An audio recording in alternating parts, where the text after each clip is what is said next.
Selamat datang di Jagat bersama saya, Rama. Pada tanggal 26 April 2023, game baru dari Hoyoverse, Honkai Star Rail, sudah dirilis serentak secara global.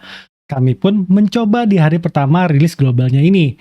Dan ini pengalaman kami beberapa jam awal bermain Honkai Star Rail. Game ini saat video ini dibuat baru hanya rilis untuk mobile gadget berbasis Android dan iOS. Dan PC via klien dari websitenya atau Epic Game Store. Adapun minimum spek yang dibutuhkan untuk PC, minimum speknya adalah prosesor Intel Core i5 4370 atau yang setara, RAM 8GB, graphic card GeForce GTX 970 atau yang setara, dan storage 15GB.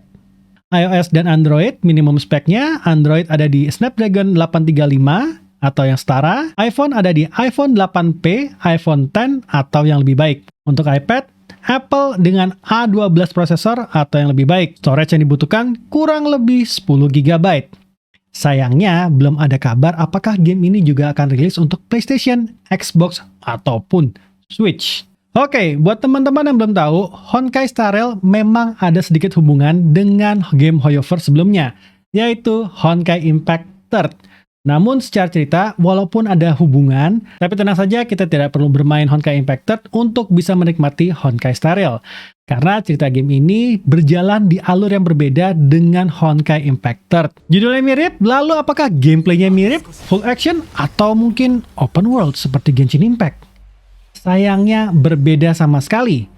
Kalau Genshin dan Honkai itu lebih action saat battle, maka Honkai Star Rail mengambil sistem battle turn-based. Ya, kok turn-based? Turn-based kan nggak asik. Battle-nya pasti lama. Mungkin beberapa di antara teman-teman ada yang berpikir demikian. Namun saat kami mencobanya, kami sedikit terkejut dengan Honkai Star Rail. Battle-nya terbilang simple, tapi ada depth. Kita jelasin dikit sistem battle-nya Honkai Star Rail ya. Pada Honkai Star Rail, kita bisa melihat giliran karakter kita dan musuh pada bagian action order. Mana yang paling atas, dia yang paling dulu menyerang. Dalam tiap battle, karakter kita hanya akan mempunyai 3 komen. Yang pertama adalah basic attack atau menyerang biasa. Yang kedua, skill. Dan yang ketiga adalah ultimate. Untuk skill dan spesial ada aturannya. Skill hanya bisa dipakai apabila kita mempunyai skill point yang berjumlah 5. Dan 5 ini di-share dengan keseluruhan tim. Jadi bukan tiap karakter punya 5 skill point. Jadi apabila skill point ini habis, karakter selanjutnya tidak bisa melakukan skill. Skillnya sendiri akan bertambah 1 apabila tidak dipakai dalam turn karakter kita. Untuk pemakaian ultimate sedikit beda, di mana aksi ini hanya bisa di-trigger bila energi kita penuh.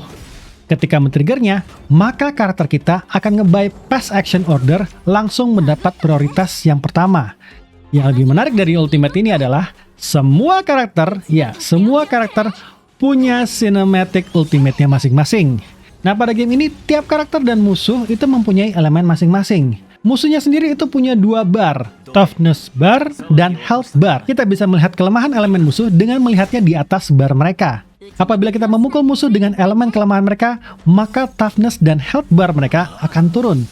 Kalau enggak, cuman health barnya doang yang turun. Kalau bar toughness ini habis, maka akan memberikan efek break, di mana musuh akan stagger atau stun dan mendapatkan damage tambahan tergantung dari elemen kelemahan mereka. Pengaplikasian kelemahan elemen ini bahkan bisa dilakukan saat mengengage battle dengan musuh ini. Jadi, saat memulai, kita bisa mendapatkan keuntungan.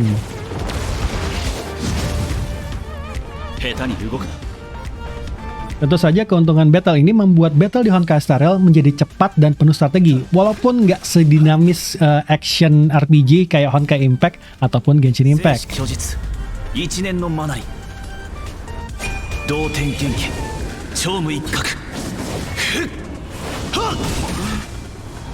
Nah, buat kami, battle di Honkai Star Rail itu menuntut kami untuk mempunyai beberapa karakter dengan elemen yang berbeda, dengan role yang berbeda-beda pula. Kalau mungkin di game sebelumnya, which is Genshin, teman-teman mungkin tidak mempedulikan healer.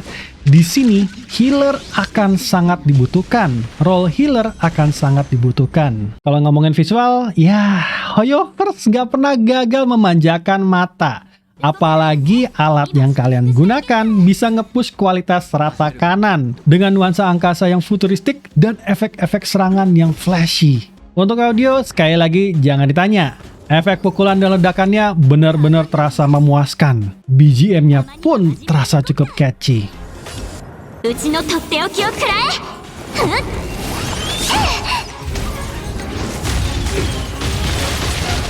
Tentu saja sistem monetisasinya, game ini tetap menggunakan sistem gacha karakter dan light cone. Light cone di sini kurang lebihnya adalah senjata tiap karakter. Namun ada hal yang kami sedikit khawatirkan selama bermain Honkai Star Rail ini. Berbeda dengan Genshin Impact, di mana tiap karakter mempunyai fungsi dan bahkan karakter tier bawah pun bisa difungsikan dengan baik, game gacha turn-based seringkali mempunyai masalah dengan meta atau most effective tactic available. Jadi taktik paling efektif yang membuat karakter jadi wajib banget untuk dipunyai atau harus ada dalam roster kita. Karena dalam menjalankan misi atau trial, hanya karakter-karakter meta ini yang paling fungsional. Yang mana membuat karakter jadi ya jarang kepake atau bahkan tidak terpakai sama sekali. Tentu saja ini adalah cash grab-nya developer game gacha yang membuat playernya mengeluarkan uang untuk bisa menyelesaikan tantangan dalam game. Nah, apakah Honkai Star Rail mendapatkan masalah yang sama? Kami belum tahu, karena kami baru beberapa jam memainkannya. Memang beberapa karakter dengan rarity tinggi yang kami coba mempunyai advantage yang lebih. Tapi sekali lagi, kami baru mencobanya beberapa jam. Untuk cerita, kami tidak membahasnya dulu, karena pada video kali ini kami belum menelusuri lebih dalam ceritanya. Oke, game ini cocok buat siapa? Menurut kami, game ini cocok buat teman-teman yang suka dengan game anime atau game turn-based dengan kualitas yang cukup tinggi. Honkai Star Rail mungkin akan cocok dengan kalian. Buat kalian yang suka action RPG, mungkin sedikit kurang cocok. Tapi bila ada storage lebih, tidak ada salahnya mencoba game ini. Karena battle-nya menurut kami cukup seru dan engaging loh. Nah, gimana teman-teman? Ada yang tertarik buat main Honkai Star Rail? Atau ada yang udah nyoba? Coba tulis pengalaman kalian di kolom komen. Minggu depan, kami akan bahas lebih dalam lagi tentang Honkai Star Rail ini. Jadi, tungguin ya. Saya Rama, Jaga TV.